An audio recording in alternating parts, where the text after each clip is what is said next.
Sebelumnya kami akan memperkenalkan diri masing-masing. Perkenalkan, nama saya Mustika Zafarina dan teman saya Fitri Ramdhani, Nuria Rameka, Airin Safina, Fadlur Rahman, Rulianti, Ella Susanti. Muhammad Idris Islamia.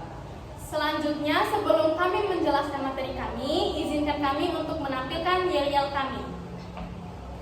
Kelompok 1, Stop Zina. Kelompok 1, Rar, bercanda.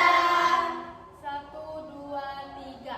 Cowoknya 1, ceweknya 7. Kalau presentasi, yang lain harus diam.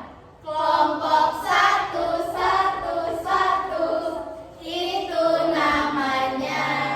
Takbir, Allahu Akbar, takbir, Allahu Akbar, takbir. Allahu Akbar. Terima kasih, kami akan langsung menjelaskan materi kami. Pengertian zina yaitu zina merupakan persetubuhan antara laki-laki dan perempuan yang tidak terikat hubungan pernikahan atau perkawinan yang sah. Perbuatan zina adalah sebagai perbuatan bersegama antara perempuan dan laki-laki yang bukan mahramnya atau bukan pasangan halal. Dalam Islam melarang umatnya untuk mendekati zina karena zina adalah salah satu dosa besar yang bisa mendatangkan siksa pedih bagi pelakunya. Selanjutnya, tidaklah dinamakan zina apabila melakukan persetubuhan namun bukan ke fajri yang disebut kemaluan perempuan, tetapi dinamakan liwat yang disebut sodomi jika memasukkannya ke dalam tubuh atau anal yang disebut dengan dubur. Dan juga dapat dipahami bahwa tidak pula termasuk zina seperti bila melakukan hubungan intim dengan wanita yang diam disangka istrinya sendiri, dan juga melakukan hubungan intim dengan wanita yang dinikahi melalui nikah mut'ah seperti nikah tanpa wali atau tanpa saksi. Kasus ini mendapatkan pelanggaran meskipun tidak dikategorikan sebagai zina, namun tetap dikenakan hukum yaitu berupa takjir dan had zina. Status hukum. Para ulama sepakat bahwa zina hukumnya haram dan termasuk ke dalam salah satu dosa besar. Allah Subhanahu wa taala berfirman, "A'udzubillahi minasyaitonirrajim. Bismillahirrahmanirrahim. Wala taqrabuz zina innahu kana fahisyatan wa sa'a sabila." Yang artinya, dan janganlah kamu mendekati zina. Zina itu sungguh perbuatan yang keji dan suatu jalan yang buruk. Quran surah Al-Isra ayat 32.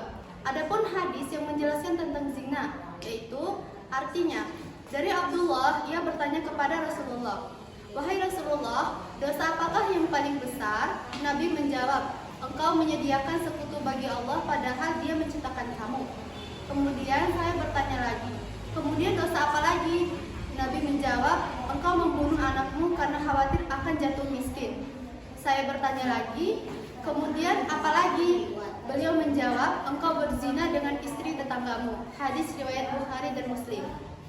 Dasar penetapan hukum ada dua. Yang pertama, adanya 4 orang saksi laki-laki yang adil, yang kesaksian mereka harus sama dalam hal waktu, pelaku dan cara melakukannya.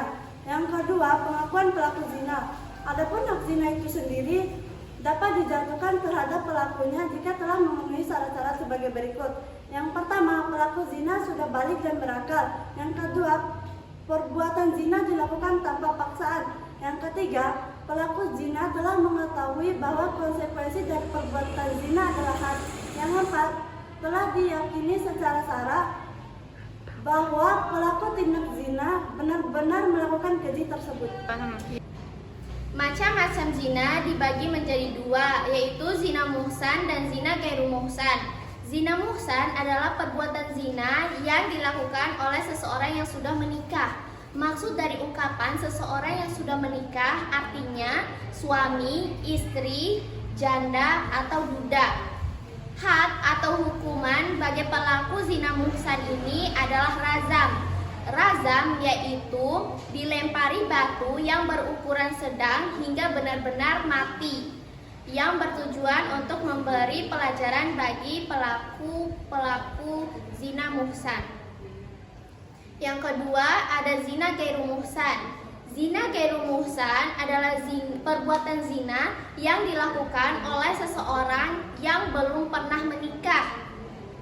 Para ahli fikih sepakat memberikan hukuman atau had bagi pelaku zina ghairu muhsan ini adalah dicambuk 100 kali dan juga diasingkan. Sama dengan pendapat dari Imam Syafi'i dan juga Imam Mahdi, dicambuk sebanyak 100 kali dan juga diasingkan selama 1 tahun. Ada beberapa contoh zina adalah sebagai berikut. Pertama, zina ain, kedua zina koldin, ketiga zina ucapan atau lisan, keempat zina tangan atau yadin, kelima zina kaki.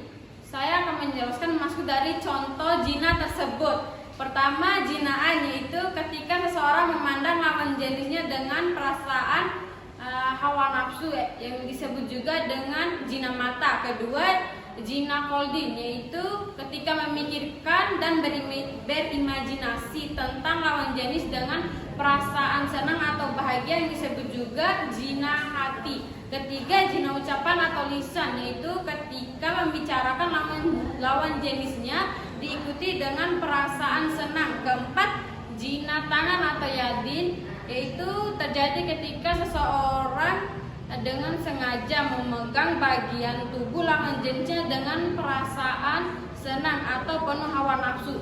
Dan kelima, zina kaki adalah zina yang terjadi ketika seseorang melangkahkan kakinya menuju perzinahan.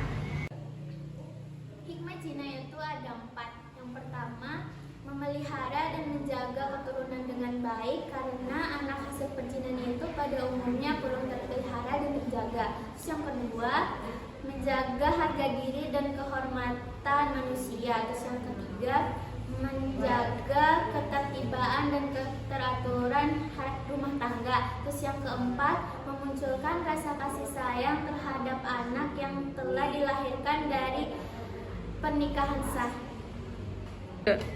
Jadi, dari materi yang kami sampaikan dapat disimpulkan bahwa zina merupakan persetubuhan antara laki-laki dan perempuan yang tidak terikat hubungan pernikahan atau perkawinan yang sah. Adapun zina dibagi 2, yaitu zina muhsan dan zina ghairu muhsan. Zina muhsan yaitu zina yang dilakukan oleh orang yang telah menikah, sedangkan zina ghairu muhsan yaitu zina yang dilakukan oleh orang yang belum menikah. Zina terdiri contoh zina yaitu zina mata, zina mulut, zina hati, zina tangan, dan zina kaki. Sekian yang dapat kami tampilkan. Lebih dan kurangnya mohon dimaafkan. Wabillahi taufiq wal hidayah. Wassalam.